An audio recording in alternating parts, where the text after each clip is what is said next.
छत्रपति शिवाजी महाराज ने एक बात सिखाई थी। दुश्मन कितना भी बड़ा क्यों ना हो, अगर आप उसकी ताकत को उसी के खिलाफ इस्तेमाल करना जानते हैं तो जीत आपकी है। इसे उन्होंने कहा था गनीमी कावा।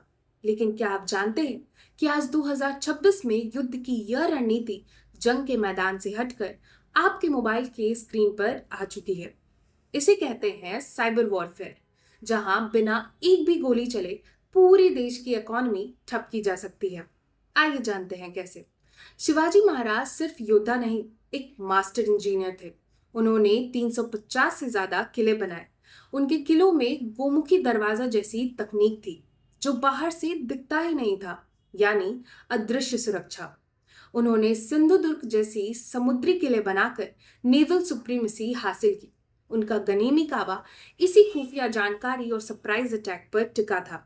वे जानते थे कि अगर आप दुश्मन की सप्लाई लाइन काट दें तो आधी जंग वहीं खत्म हो जाती है। आज के दौर में सप्लाई लाइन समुद्र में नहीं, इंटरनेट के केबल्स में है। फैक्ट वन, क्या आपको याद है 2020 का Mumbai power grid failure? Reports के मुताबिक वह एक विदेशी साइबर हमला था जिसने कुछ घंटों के लिए भारत की आर्थिक राजधानी को थाम दिया था। फैक्ट टू, 2022 में एम्स दिल्ली पर हुए रैंसमवेयर अटैक ने साबित कर दिया कि हैकर्स लाखों मरीजों का डेटा चोरी कर देश में अफरा तफरी मचा सकते हैं।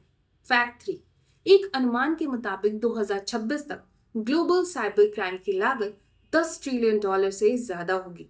यह आज का वो युद्ध है जिसमें दुश्मन सामने नहीं, 7 समुंदर पार बैठा होता है। भारत का डिजिटल कवच, जैसे शिवाजी महाराज ने ऊंचे पहाड़ों पर अभेद्य किले बनाए थे, आज भारत अपना डिजिटल रायगढ़ क्रिएट कर रहा है। भारत की I4C Indian cyber crime coordination centre और सर्टन जैसी एजेंसियां हर मिनट हजारों हमलों को नाकाम करती हैं। शिवाजी महाराज का सिद्धांत था, स्वराज की रक्षा खुद की तकनीक और खुद के किलों से होगी।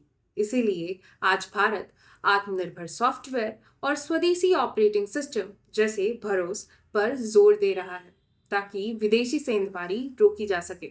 इतिहास खुद को दोहराता है।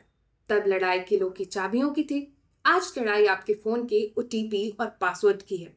अगर हम अपनी डिजिटल आदतों में गनीमी कावा जैसी चतुराई नहीं लाए तो हम इस अदृश्य युद्ध में पीछे छूट जाएंगे।